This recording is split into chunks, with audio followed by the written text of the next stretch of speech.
నమస్తే welcome to wise monkeys media. Sudigali Sudheer ఈ పేరు తెలియని వాళ్ళు ఎవ్వరూ ఉండరు. ఈ సుడిగాలి సుధీర్ ఇప్పుడు ప్రస్తుతం అయితే సుడిగాలిలో కొట్టుకుపోతున్నాడా అని చెప్పేసి కొన్ని వైరల్ కామెంట్స్ అయితే అవుతున్నాయి. ఎందుకు అంటే ఆయన ఓ స్కిట్లో చేసిన ఒక చిన్న మిస్టేక్ అని కూడా కాదు, ఏదో ఒక సీన్ని రీక్రియేట్ చేయడం వల్ల అనుకోకుండా హిందూ సంఘాల ఆ సభ్యుల ఆగ్రహానికి గురయ్యాడని చెప్పాలి. ఆయన ఏం చేశారు అనే విషయానికి వస్తే, ఒక సీన్లో అంటే ఆ షోకి రంభా గారు గెస్ట్గా వచ్చారు. రంభా గారు ప్రీవియస్ మూవీ బావగారు బాగున్నారా అది ఎంత బ్లాక్ బస్టర్ హిట్ అయిందో మనందరికీ తెలిసిందే.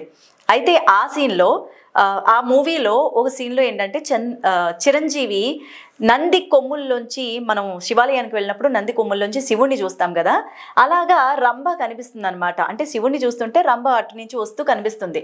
ఆ సీన్ని ఇక్కడ సుడిగాలి సుధీర్ ఒక షోలో రీక్రియేట్ చేశాడనమాట. అంటే నంది కొమ్ములు పెట్టి నంది కొమ్ముల్లోంచి చూస్తే రంభ గారు ఆ రోజు గెస్ట్గా రావడం వల్ల రంభ గారు కనిపించినట్టు, అంటే ఆయన సుడిగాలి సుధీర్ గారు చిరంజీవి లాగా బిల్డప్ ఇచ్చుకొని రంభ గారిని చూసినట్టు ఆ సీన్ని రీక్రియేట్ చేశాడు.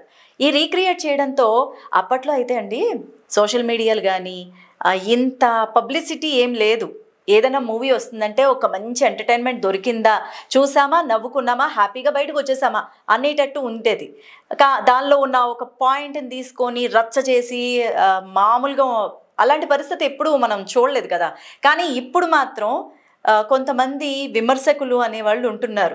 వీళ్ళు ఏంటంటే ఈ ఎనలిస్టులు అని చెప్పేసి పేరు పెట్టుకొని ఏది దొరుకుతుంది, ఏ మూవీలో, ఏ సందర్భంలో, ఏ న్యూస్లో ఏది దొరుకుతుంది ఆ పాయింట్ని లాగుదామా అని చూస్తూ ఉంటారనమాట.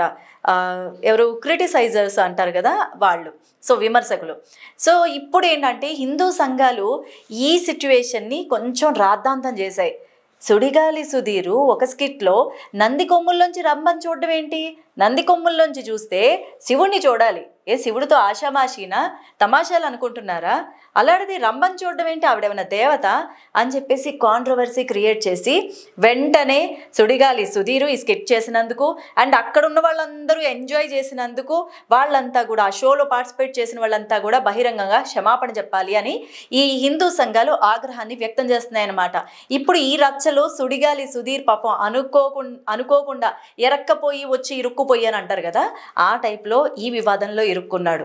నిజంగా కొంతమంది అయితే సుడిగాలి సుధీర్కి చాలా, అంటే అతని వైపు ఎక్కువగా మాట్లాడుతున్నారు. అంటే అప్పట్లో చిరంజీవి గారు చేస్తే తప్పులేదు, ఇప్పుడు ఆ సీన్ని రీక్రియేట్ చేస్తే సుడిగాలి సుధీర్ వచ్చిన తప్పేంటి, ఎందుకు అంత నెగటివ్గా చేసుకొని ఇంత రచ్చ ఎందుకు చేస్తున్నారని చెప్పేసి సుడిగాలి సుధీర్ ఫ్యాన్స్ కూడా ఆయనకి సపోర్ట్ చేస్తున్నారు. మరి సుడిగాలి సుధీర్ కూడా ఏంటంటే ఆయన కావాలని ఏ తప్పు చేయలేదు, జస్ట్ ఒక సీన్ని రీక్రియేట్ చేశాడు కానీ ఇప్పటివరకు అయితే సారీ చెప్పలేదు.